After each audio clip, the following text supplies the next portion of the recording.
Hi guys, so in this video I'm going to be showing you how to blend images seamlessly together like I did with this Battlefield 4 wallpaper. As you can see, these images here from different stock kind of images and wallpapers that I've put together to create this really seamless design. Now, this is fairly simple to do, but I thought I'd show you anyway. This is really good for photo manipulations, wallpapers, any kind of web design where you're going to need to put more than one image together, and overall it just finishes up with a really nice sort of effect. So what I'm going to start off with is a 1080 file, or 1920 by 1080 pixels, whatever. And what I'm going to do is I'm just going to copy the pictures I want to use onto that file. So that's one, that's two, and there's three, 4, and 5. Now what I'll do is I'll probably make them all this one universal size, so I'll just shrink this down like that, and I'll do the same for this one too. Now doing this effect is fairly straightforward, it's not difficult. It can be a little time consuming, but apart from that it works really nicely together. What I'll do now is I'm just going to crop this down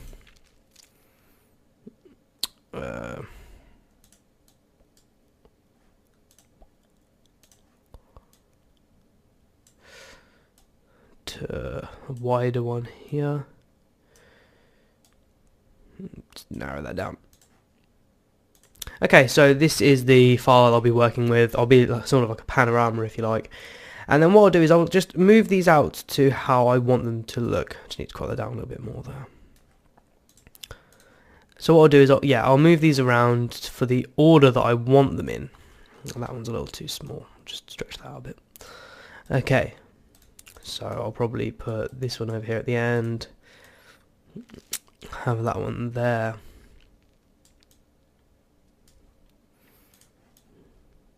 Maybe have this one here. And basically what you need to do now is you need to go onto your file that you want to separate, and you need to get the pen tool, make sure the path is selected, not shape, and then all you need to do is you need to just go around your character. And basically then what you want to do is you want to right click and go on make selection, and then go onto your move tool or your quick selection tool and click on refine edge. Now what it does here is it will separate your image from the background, and then you can choose to like add a smart radius, which just kind of smoothens out the selection, adds in some things you might have missed off, and tries to do a sort of edge detection around what you've selected. And what you want to do then is go to output to new layer. So now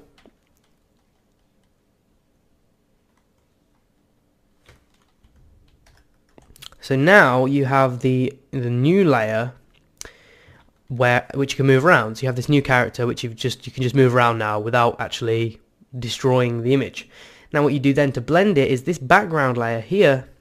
You just select it, go to your eraser tool, make it quite a large size, hardness on 0, and then you just erase it out like so. And you see now how they blend together almost seamlessly, and you wouldn't even notice how it's been cut out. Now obviously there is a bit of a problem with the actual colour, but the way you do that of course is you'd go onto your adjustments and maybe you'd add a gradient map, which kind of just sorts the colours out. What I like to do, if you don't know about this already, is on the gradient map settings, go onto your little cog setting bit here and load the photographic toning. This is a set of really cool photo filters like this, and you can see now that this adds the colour you want on it and makes the images blend together a little better. Let's do it as well with this picture here and see if we can actually, in fact I'll do it with this picture here, the Joey Tribbiani. Okay, so I'll get my pen tool again, I'll go around, not too, not with too much effort, but obviously actually the other one actually turned out quite okay, regardless of the fact that I went round in quite a rough way and didn't really spend much time on it. The edge detection did quite a nice job of sorting out any mistakes I made, so that I advise using that when you're doing selections. So I'll just go around here and finish up with the face, and again right click, make selection, OK. Then go on to your refine edge again. As you can see, I missed off a bit of his hat, but the edge detection kind of sorts that out. Then I go to output, new layer again. So what you've got here is you've got your layer, and select your background, where obviously you've separated your main characters from. And then all you want to do really is just do the same thing with the eraser tool and just erase it out. I'm not sure what this bit is here, this line. I'll have a look where that's from. Oh, it's just the images where they've gone together. Okay, so, and basically that's it for how you blend images together. As you can see, that's already created quite a nice image there, and you don't lose any features. For example, this guy's gun, it hasn't been cut out, or you know, some people would probably merge it together by maybe erasing him out completely like that. But you know, it's kind of nice to have them overlap. It gives it quite a nice bit of attention to detail there. Obviously, if you want to have that erased, you can. That looks quite nice as well, but it's completely up to you. And that's basically how you make these seamless collages or blend your images together for photo manipulations. This would work in the same way if maybe you wanted to do something with a car, you wanted a car wallpaper with cars all together, or anything really where you want images side by side or images on top of other images without making them look too like they've been photoshopped around and blended and erased out, because that just doesn't look good. Especially for Photoshop manipulations and photo manipulations, you really don't want to have that bad image quality where you can see where you faded the image off.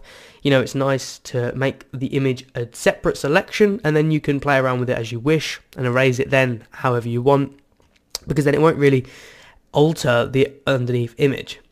For example, this guy here, we've got him now overlapping on the other images. If we were to put an image overlapping him, for example this one here, if we were to put this over the top like that, and then we added him again, you see the way you blend them together, you'd obviously then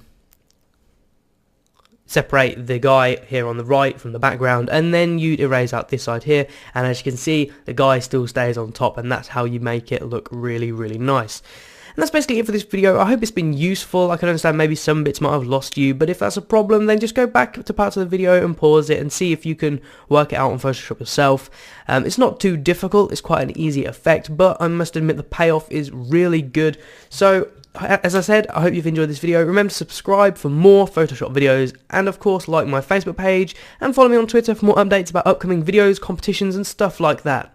If you like graphics, then you really might like my graphics channel called Poster Spy. It's a collaborate channel where people can upload, and there's a Facebook page as well which shares posters from designers, and also has competitions running quite regularly at the moment. There's a competition coming up where we're giving away a Kingston Mobile Light Wireless, which Kingston sent me, and an Honor Clip 3-in-1 photo lens for iPhone, which is really cool. So all you have to do is like design a poster and submit it for your chance to win. So go check that out as well.